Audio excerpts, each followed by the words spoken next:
Gulliver's Travels, Part 8, Horrible Science.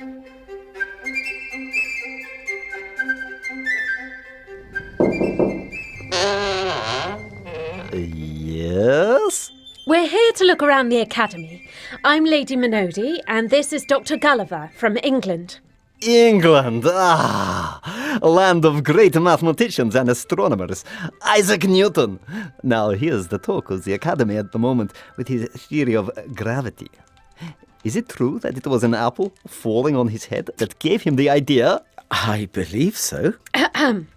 I'm sure Gulliver would like to see what goes on in our great academy. I was indeed interested to see what went on in the academy, but equally, I was glad to spend more time in the company of Lady Minody.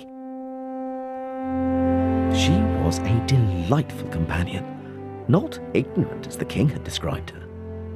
Do you visit Legado often? My husband, Lord Minody, spends all his time reading astronomy books and thinking. I get so bored on Laputa. You know, my husband won't even notice I'm gone. Really? Yes. I prefer it here in Legado. Even though life down here is hard and most people are very poor, it's infinitely preferable to a life of abstract thinking. Don't you think? I wondered if Lady Minody was secretly making plans for me. I knew I would have to get away before I fell for her completely. But first, as a doctor, I was keen to see the famous academy and meet the scientists working there. I'm sure you won't have seen any inventions before like the ones here. They are quite at the cutting edge of science. Lady Minody was right. I was totally unprepared for what I was to find.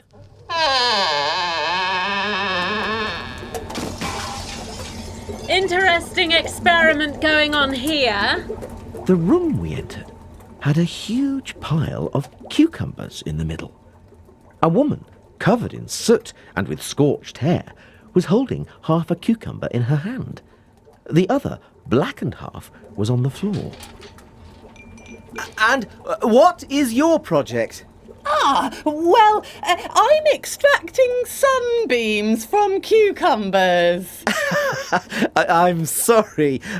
Did you say extracting sunbeams from cucumbers? Yes, that's right. So people can use them to keep warm in winter. A cucumber takes in sunlight to grow, so we should be able to extract the sunlight. And have you managed to extract any yet? Not quite yet. I think I'm getting very close to it, though. Oh, dear. And how long have you been working on this project? Only 8 years. Right. I see. Well, good luck. You'll need more than that. Now, you'll be very interested in the project in this next room. A very learned physician is conducting an important experiment. He is famous for curing the problem of wind. Well, now that could be useful. It's something I suffer from. Perhaps he can help me. In the room we had just entered, there was a dog in the middle of the floor and a man standing over it with some bellows pointing towards the dog's backside. What are you doing? Well, if the dog is suffering from a little bit of wind, then using the bellows gently, I draw the bad air out. If the condition is serious, like in the case of this dog, I squeeze the bellows hard, like this. Air goes in and out of the dog. I see. This dog looks pretty dead to me.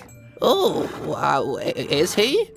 Oh dear, how unfortunate. Well, he may recover if I just gently squeeze the bellows so that I can draw out air like that. Now, did I hear you say that you also suffer from wind? Because if you like, I can... No, I think you must have misheard me. We ought to move on. We hurried out, leaving the doctor trying to revive the poor dog. We visited several other laboratories, all with quite bizarre experiments that frankly seemed pointless and with little chance of success. And do they get funding for their experiments? Yes, of course. But how can so much money be spent on these pointless, degrading projects when people are living in such misery? You're not impressed, then? No, I'm not. These aren't creative projects. They're unhealthy and impractical. What's more, they're immoral. People are starving in the city. Monori, I've seen enough. I want to go home. You mean back to Laputa? No, to England. Is there a ship that can take me? You need to take the ferry to Glubbdubdrib. From there you can get on board a boat for Japan and then for England. I'll be sorry to see you go, Gulliver. You have been very kind and a great guide, but I have been away many months and I miss my country and my family.